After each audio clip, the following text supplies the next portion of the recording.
ಇಲ್ಲೇ ವಿದ್ಯಾರ್ಥಿಗಳು ಇಲ್ಲೇ ವಿಚಾರ ಮಾಡ್ತಕ್ಕಂಥ ಗಣಿತಗಳವ ನೀವು ನೋಡ್ರಿ, ಚೆಂದಂಗೆ ನೋಡ್ಕೊಂಡು ಮಾಡ್ರಿ. ಮಾಡೋದ್ರಿಂದ ನಾ ತಿಳಿಸ್ತೀನಿ.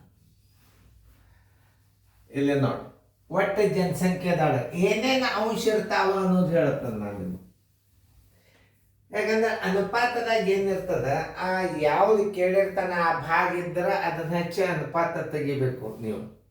ಯಾವ್ದು ಕೇಳಿರ್ತಾನ, ಯಾವ್ಯಾವ ಸಂಗತಿಗಳನ್ನು ಕೇಳಿರ್ತಾನ ಅವುಗಳನ್ನು ಇಟ್ಟು ನೀವು ಅನುಪಾತ ತೆಗಿಬೇಕು. ಇದು ಒಂದನೇದು. ಎರಡನೇದು ಏನಿರ್ತದ, ಕೊಟ್ಟಿರಂಗೆ ಇಲ್ಲ ಆದ್ರೆ ಕೇಳಿರ್ತಾನ, ಅದನ್ನು ಹುಡುಕಿ ತೆಗಿಬೇಕು. ಆ ವಿಚಾರ ಶಕ್ತಿ ನಿಮ್ಮಲ್ಲಿ ಇರ್ಬೇಕು. ಒಂದು ಉದಾಹರಣೆಗಾಗಿ ನೀವು ನೋಡ್ರಿ, ಜನಸಂಖ್ಯೆ ಕೊಟ್ಟಾನ, ಅಲ್ಲಿ ಪುರುಷರದ ಕೊಟ್ಟಾನ.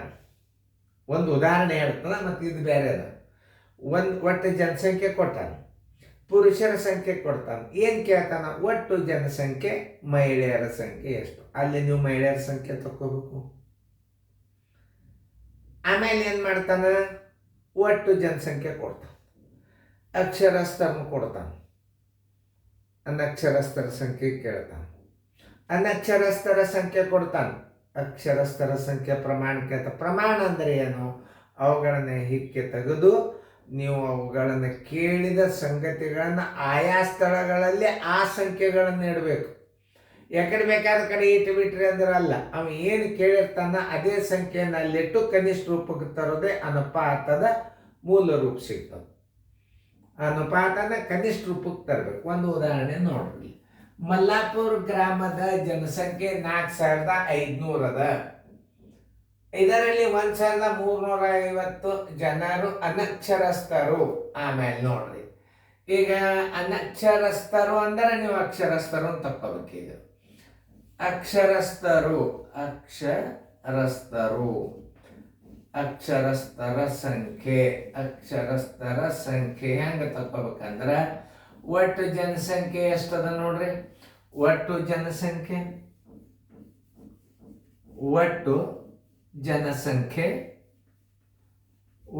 ಜನಸಂಖ್ಯೆ ಮೈನಸ್ ಯಾರ್ದು ಕೊಟ್ಟಾರ? ಅನಕ್ಷರಸ್ಥರ ಸಂಖ್ಯೆ ಕೊಟ್ಟಾರ.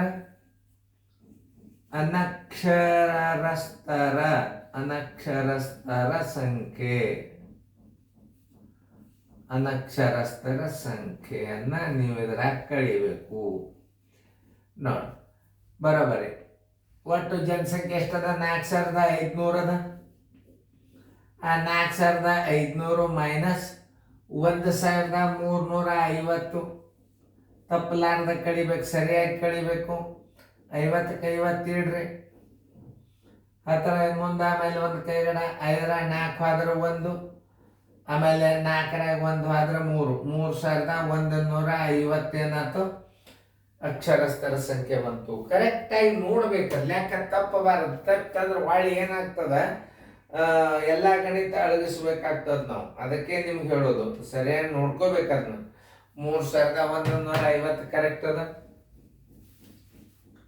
ಚಂದ ಅನ್ಸ್ತದ. ಯಾವಾಗ 3150 ನೋಡ್ರಿ, ಅನಕ್ಷರಸ್ಥರ ಸಂಖ್ಯೆ ಸಿಕ್ತ, ಒಟ್ಟು ಜನಸಂಖ್ಯೆ ಸಿಕ್ತು, ಅನಕ್ಷರಸ್ಥರ ಸಂಖ್ಯೆ ಸಿಕ್ತು. ಯಾವ್ದ್ಯಾವ್ದು ಕೇಳ್ಯಾನ ಅದನ್ನು ನೋಡ್ರಿ. ಹೋದ್ರಿ, ಅನಕ್ಷರಸ್ಥರು, ಮೊದಲ ಅನಕ್ಷರಸ್ಥರನ್ನು ಬರಿಬೇಕು. ಅಕ್ಷರಸ್ಥರ ಸಂಖ್ಯೆ, ಅನಕ್ಷರಸ್ಥರ ಸಂಖ್ಯೆ ಇಟ್ಕೊಂಡಿರಿ.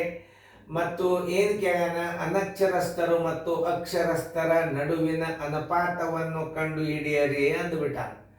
ಅವಾಗ ಏನು ಮಾಡ್ತೀರಿ ನೀವು? ಅನಕ್ಷರಸ್ಥರ ಸಂಖ್ಯೆ 1350 ಮೊದಲು ಹಚ್ಕೋರಿ. 1350 ಅನುಪಾತ. ಯಾಕಂದ್ರೆ ಅನಕ್ಷರಸ್ಥರ ಸಂಖ್ಯೆ ಮತ್ತು ಅಕ್ಷರಸ್ಥರ ಸಂಖ್ಯೆ 3150. ಇದನ್ನ ಈಚೆಕಿಟ್ರೆ ನಿಮಗೆ ಅನುಪಾತ ರಾಂಗ್ ಅದು.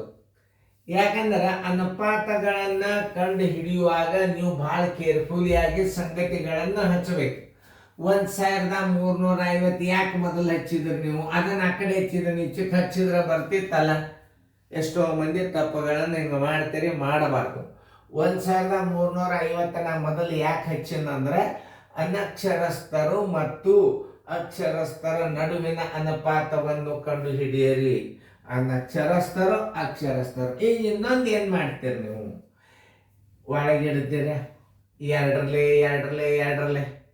ಆಮೇಲೆ ಏನು ಮಾಡ್ತೀರಿ, ಮೂರರಲ್ಲೇ ಹೊಡಿತೀರಿ, ಆಮೇಲೆ ಇದರಲ್ಲೇ ಹೊಡಿತೀರಿ. ಕರೆಕ್ಟ್ ಅದ.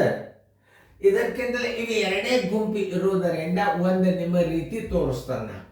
1350 ಮ್ಯಾಲಿಡ್ರಿ, ತಳಗೇನು ಇಡಬೇಕು, 3150 ತಳಗಿಡ್ರಿ. ಯಾಕೆ ಹೇಳ್ತಾನಂದ್ರೆ ಕನಿಷ್ಠ ರೂಪಕ್ಕೆ ತಂದ್ರೆ ಬೇಗ ನೀವು ಉತ್ತರ ಬರ್ತಾವೆ. ಎರಡೇ ಗುಂಪಿದ್ದಾಗ ಮಾಡ್ಬೇಕು ಈ ಪದ್ಧತಿ ನೀವು. ಮತ್ತು 3 ಇದ್ದು ಅಂದ್ರೆ ಮಾಡ್ಲಿಕ್ಕೆ ಹೋಗ್ಬಾರ್ದು.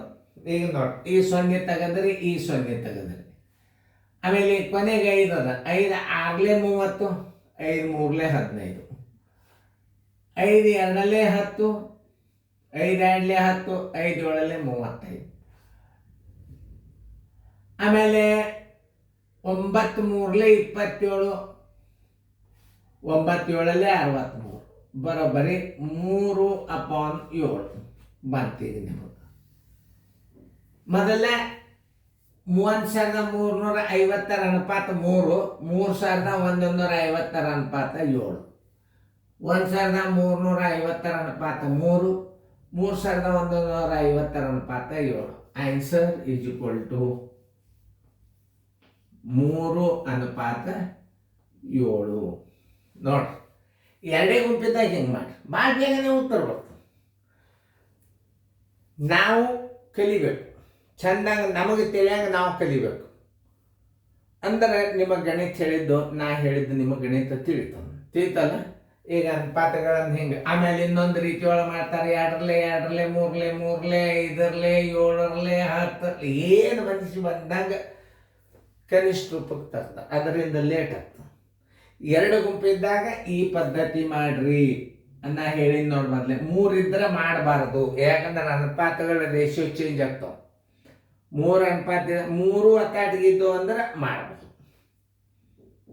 ಆಮೇಲೆ ಅದನ್ನ ಹೆಂಗೆ ಮಾಡೋದು ಅನ್ನೋದು ಮುಂದೆ ನಾನು ನಿಮಗೆ ತಿಳಿಸ್ತೀನಿ. ಆದ್ರೆ ನೀವು ಭಾಳ ಕಂತ್ರಾಟಕ್ಕೆ ಬೀಳ್ತೀರಿ, ಅದಕ್ಕೆ ಬೇಡ. ಈಗ ನಾ ಹೇಳ್ದಂಗೆ ಇದನ್ನು ಮಾಡಿ. ಓಕೆ, ಚಂದ ಫೇರ್ದಾಗ ಬರ್ಕೊಟ್ರಿ.